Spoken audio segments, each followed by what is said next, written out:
I will invite the children to come forward at this time, and we have something special today, and that is that Jason and others who've been part of our mission team to Honduras are going to share with us at this time and at the sermon time some of the experiences they've had, their thoughts and reflections on that. So we're really privileged to have them here today for that. So Jason, thank you. You go ahead.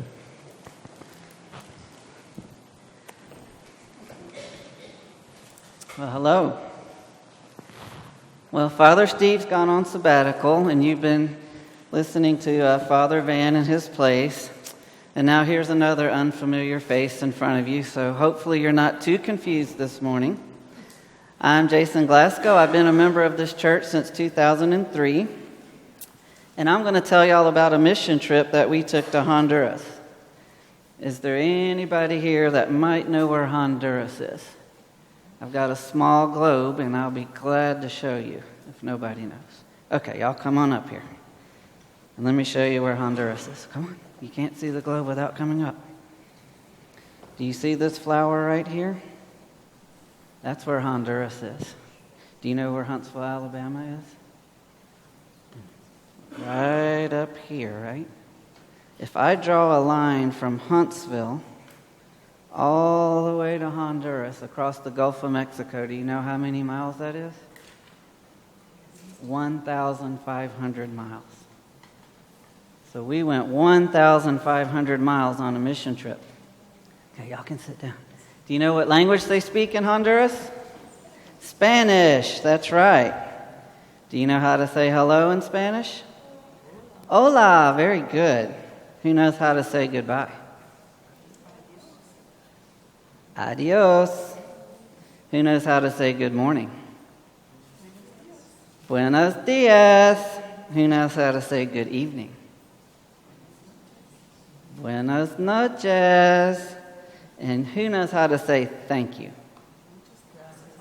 Gracias. Very, very good. Do any of y'all know what a mission trip is? Well, a mission trip is when a group from a church goes and travels and they do a community service for other people while spreading the gospel of Jesus. And that's exactly what we did. We went to an elementary school with children that are about your age, maybe just a little bit older, but not by much. There were 104 children at the school, and they lived there. They slept there, they ate there, they got taught there, and they loved one another. Our community project was to paint a boys' bathroom. When we got there, the boys' bathroom was in really bad shape and needed a good coat of paint. So we painted it. We painted the bottom half dark blue, and we painted the top half light blue. Do y'all know what the Spanish word for blue is? Azul. So the boys were very, very happy after we got done painting their bathroom and cleaning it up for them. Do you know why they were so happy? Because the homes that they came from don't have bathrooms. They have outhouses. And they don't have running water. They can't go to a faucet and turn on the water or flush toilets. So when they came and they have running water and toilets and their bathroom got all cleaned and painted, they were so happy. So happy. I want to tell you one of the children's stories. On Sunday that we were there, which was June 5th, we went to church. And do you know what they used in the churches in Honduras? The same book we do, the Book of Common Prayer, except it was in Spanish. But the service was exactly the same as what you get right here at St. Matthew's. And you know what? During that service, we got done with communion. Do you know what communion is? When you hold your hands out and you get your bread and you get your wine. All the adults came up for communion. And we all sat down, and I heard scuffling over here. And I looked up, and they opened a door. And all these children came in from their classroom to have communion. They filled up the entire rail. And you know what? They had communion, and they loved each other, and they hugged each other. and then they all ran back to their families, just like you do when you have communion. So it was like the children had two families. They had each other, and then they had their immediate family. So isn't it nice that here in Madison you have a church family and your immediate family as well? Okay, are you thankful for running water and electricity and all that? Well, y'all hug your parents and tell them you love them and that you appreciate everything they do for you, and thank God for all the blessings He's given us in this country. Okay? Come on, I'm going to give you a stamp.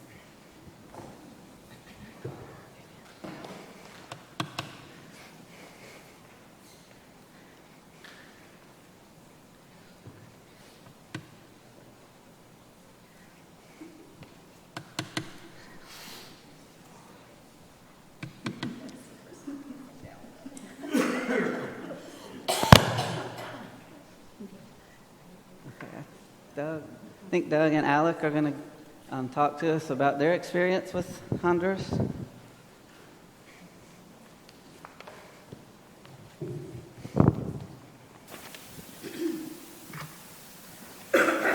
Hi. My name's Alec, and I've been going to church here for a couple of years now, and I've been blessed to visit Honduras the past few years, and then again this just 2 weeks ago. Jason said it really well, that it can't be understated how much better we have it here than they do there, and they love each other with a passion that is hard to see here. We have a lot of material possessions, and sometimes we forget to connect with each other, and we forget our responsibility to those that have less. I spoke with a woman yesterday who said it was amazing that the Episcopal Church has so many wealthy members, and that we're still so accepting of people in our church. There are lots of churches that people feel cast away from, and I said that that's probably because there's so many people in the Episcopal Church that are educated, so we have an opportunity even greater than some Americans to be wealthy and to be taught values. And I think that greater opportunity that we have as generally educated people means that we have a greater responsibility to those that have fewer opportunities.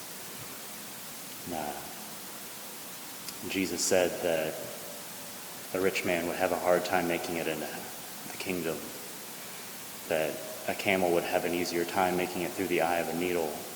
And many of you know Rick Putman, that used to be our priest here, and he explained to us that the word rich doesn't just mean having money, that in those times there were two classes of people, the people with power and the people without, and that those people with power who ignored the people without power are the ones that will have a hard time making it into the kingdom. Proverbs 28:27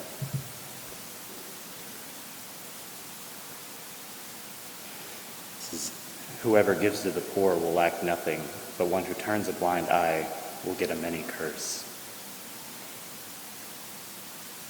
I don't think that we should feel guilty for what we have in the U.S., but I think that we should feel a responsibility to do everything we can for those who have less. We have a sign I'm sure this part of our church has a name, but the hallway with the bathroom on it says, "Silence in the face of evil is evil.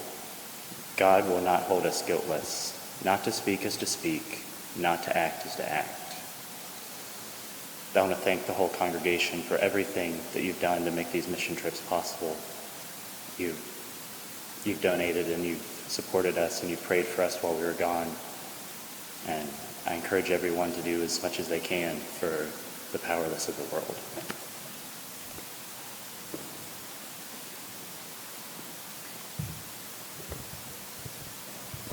I'll let you adjust that back down when you come up. So my name is Doug. I'm Alec's father. And once again, I'd like to thank the church for allowing us to go down to Honduras on behalf of the church.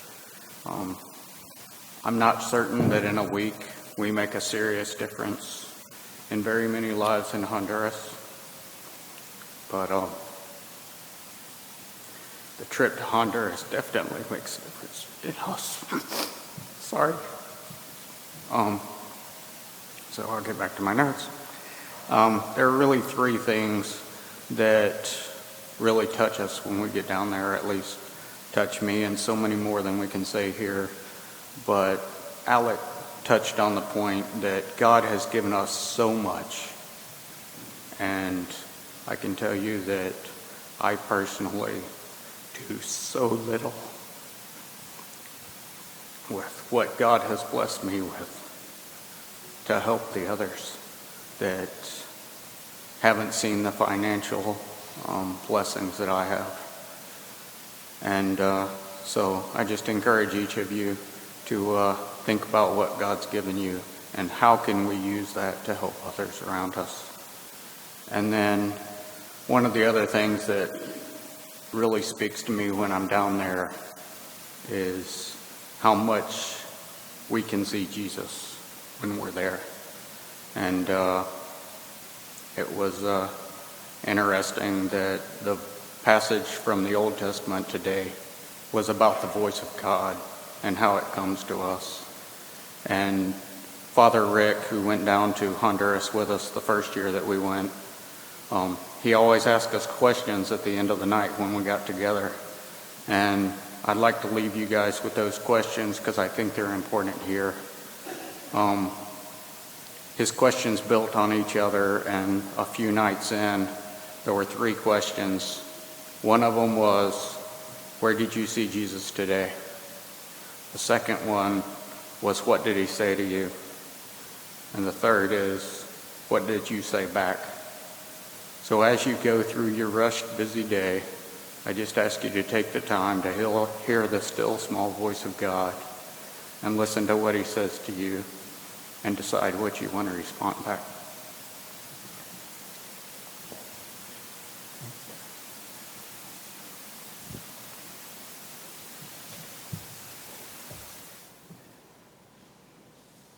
Okay, now I'm going to make an attempt at a sermon here for you guys. In today's gospel, we find Jesus stepping off a boat to heal a man and remove the demons that are holding him hostage.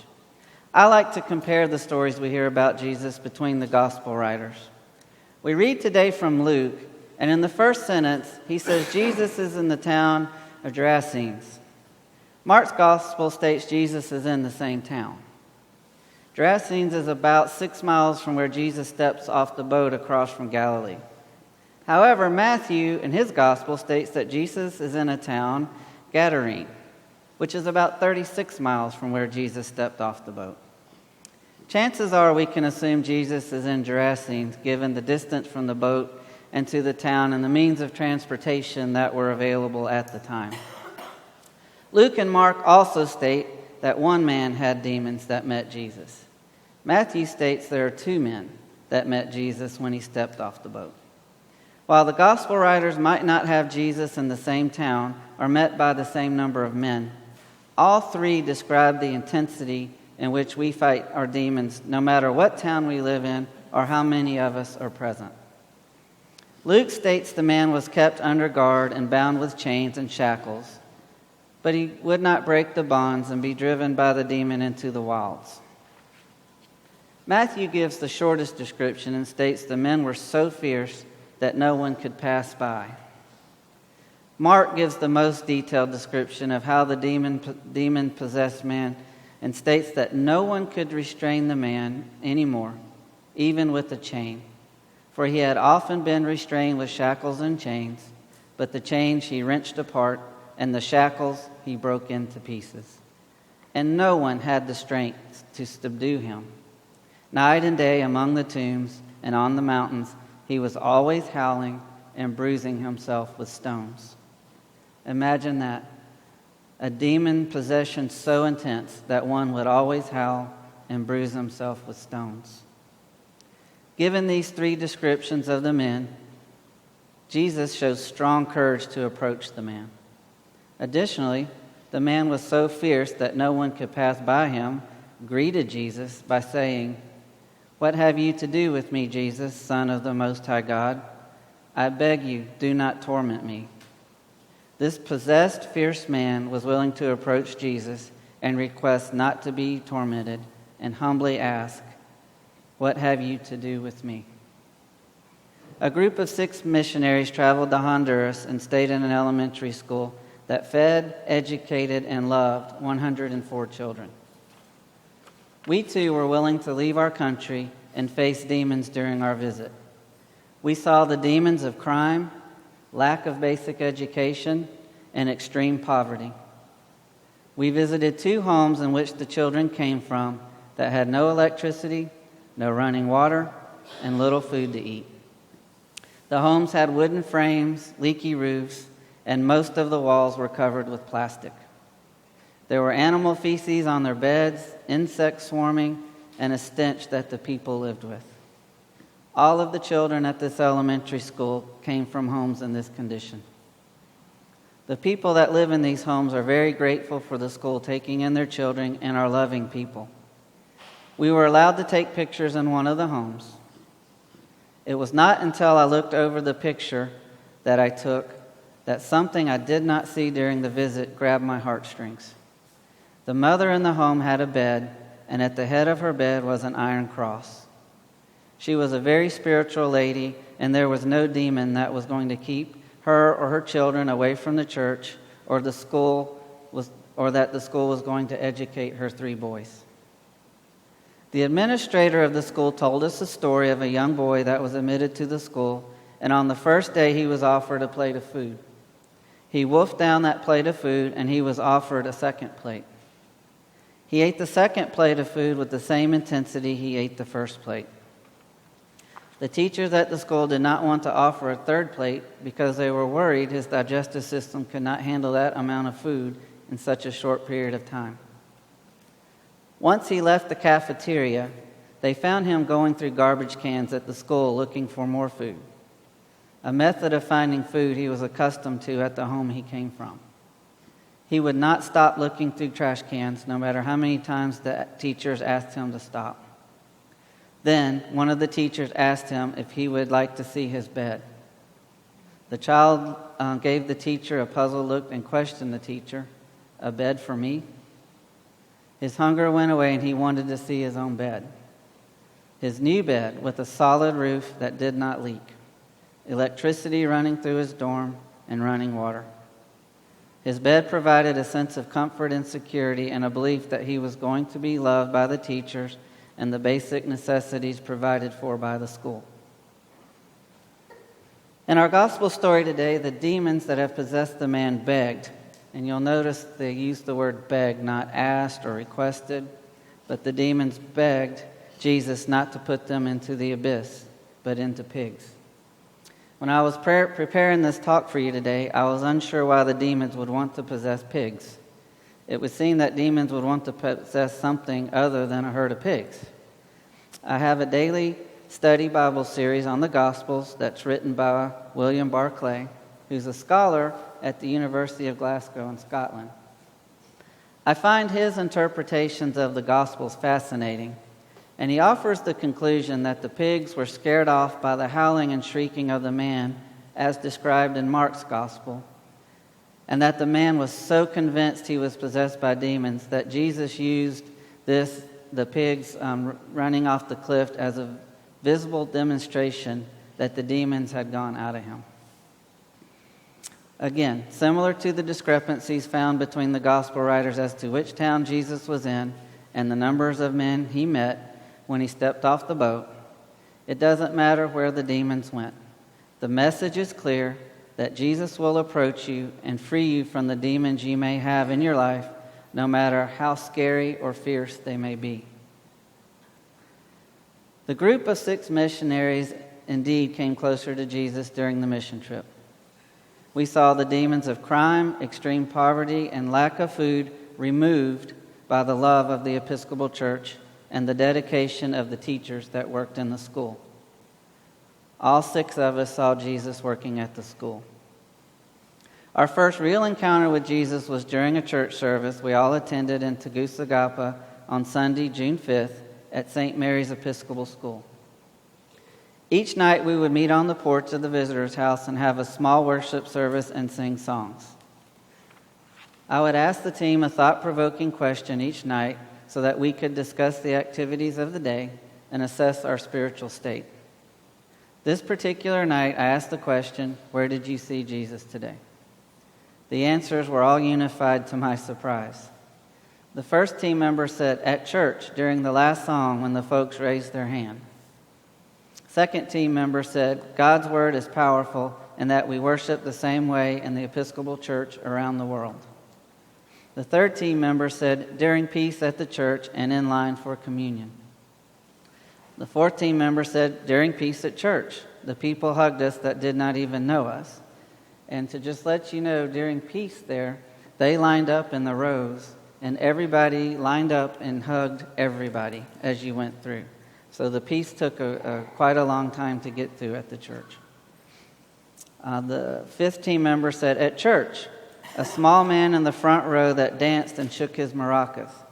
There was a little man that was really moved by the service, and he would get up in the songs. He had 3 little maracas in his hands, and he would dance and shake them. The final team member said, "We worship the same way in Honduras as Madison, Alabama. We are all connected." The children had a surprise for the team the last night we were at the school. We were in the middle of our small worship service and answering the question, "What will you take back with you?" when we were asked to come to the children's dorm. The children had a spokesperson for each grade, and they stated how grateful they were that we took time from our families, work, and school to be with them. The boys were all very grateful for their freshly painted bathroom. That evening, I was very touched by the children's love when they provided us with a card. The children had all signed it and were filled with joy giving it to us. So here's the card, and they always make them like envelopes. So here's the front of the card, and then you have to open it, and they all signed it and gave us little messages for coming. So I'm going to put this up on our mission bulletin board when we're done.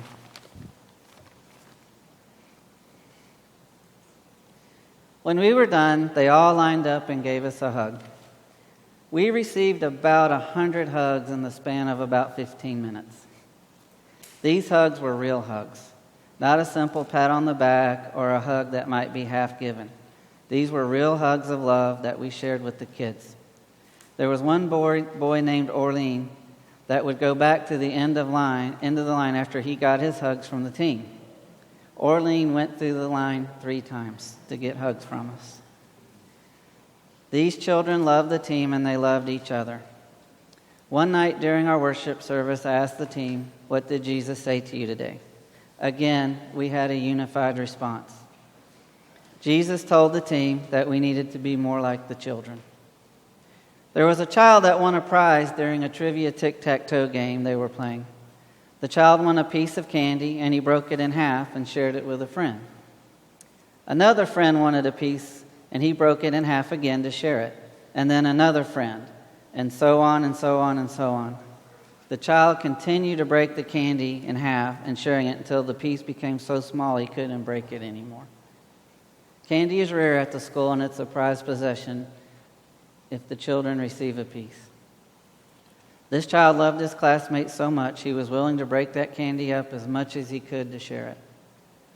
We all learned something from the child that morning, and that we can give more of ourselves, and God will continue to provide us with all we desire and need. During the last evening, I posed the question to the team, "What will you take back with you?"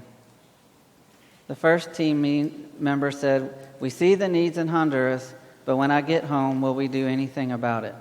I need to pray for God to open my heart so I can do something about the needs." The second team member says, "I'm taking back with me more of a push to act upon the needs. One child told this team member that when she grew up, she wanted to be a volunteer just like her." Third team member said they were grateful for the opportunity in the United States. This team member did not realize that the path of school, college, work, and a career was taken for granted in the United States. Fourth team member is taking a sense of not being selfish. They have such little here, but they share so much. The fifth team member said, Hondurans are the same as us. That's what he's taking back with her. And for me, I'm taking back a new friend. Jesus states at the end of his gospel lesson, for the formerly possessed man who is newly clothed and of full mind to return to your home and declare how much God has done for you. I met a young girl named Cynthia during the trip. The first time I met Cynthia, she smiled at me, walked up, and gave me a hug without even knowing my name. I noticed when she saw the 6 of us working at the school, she would always approach us for hugs. One night, while in art class, she drew me a picture and gave it to me.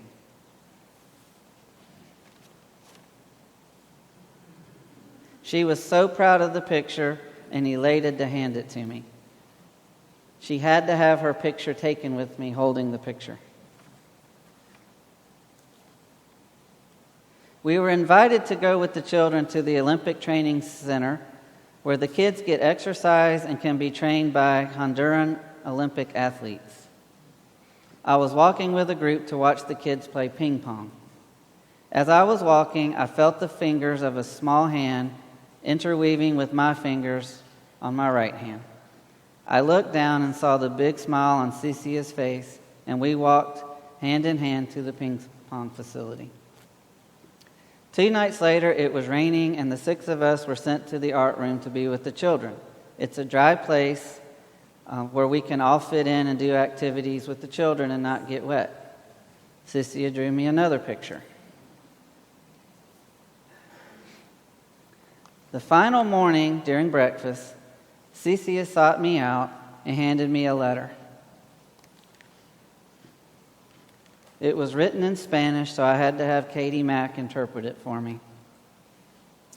And it stated that she was glad I visited her and that she loved me and hoped I would return to see her next year.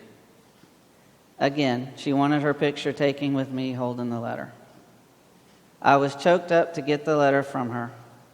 After she gave me the letter, we were about to load our suitcases on the van and head to the airport. The bus was loaded with children, just packed in.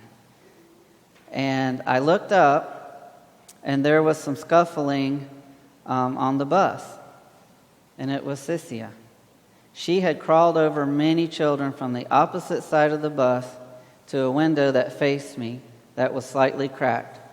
She stuck her small hand and arm out and waved goodbye to me. She then blew me a kiss goodbye from the bus. At that point, I was so overwhelmed by the unconditional love of a child, I teared up. And I had not teared up the whole trip. God has allowed me to see him through Cynthia. The unconditional love of a small child can work wonders in your spiritual life. I will conclude by restating the final few sentences we heard in Paul's letter to the Galatians. As many of you were baptized into Christ, have clothed yourself with Christ. There is no Jew or Greek. There is no longer slave or free. There is no longer male and female. For all of you are one in Christ Jesus. And if you belong to Christ, then you are Abraham's offspring, heirs according to the promise. The church is a safe place in Honduras, just as it is here in Madison, Alabama, for children to grow, thrive, and be spiritually fed. Although we are 1,500 miles away from Tegucigalpa, we are all unified with the Honduran in Christ's love, no matter what circumstances we have encountered during our life's journey. In fact, they are holding church service in Tegucigalpa as we are now. Personally, I will be returning to Honduras each year to experience God's love with the children. I hope that some of you will be joining me next year so that you can have a life-changing experience and be closer to God as this year's group of 6 missionaries have. Amen.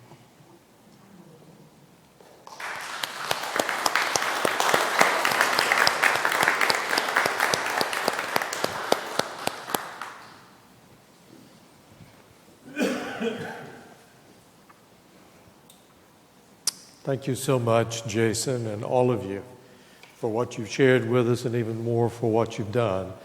And bless you and bless all of those that you seek to serve. God be with you. Turning to page 358, let us stand and affirm our faith in the words of the Creed.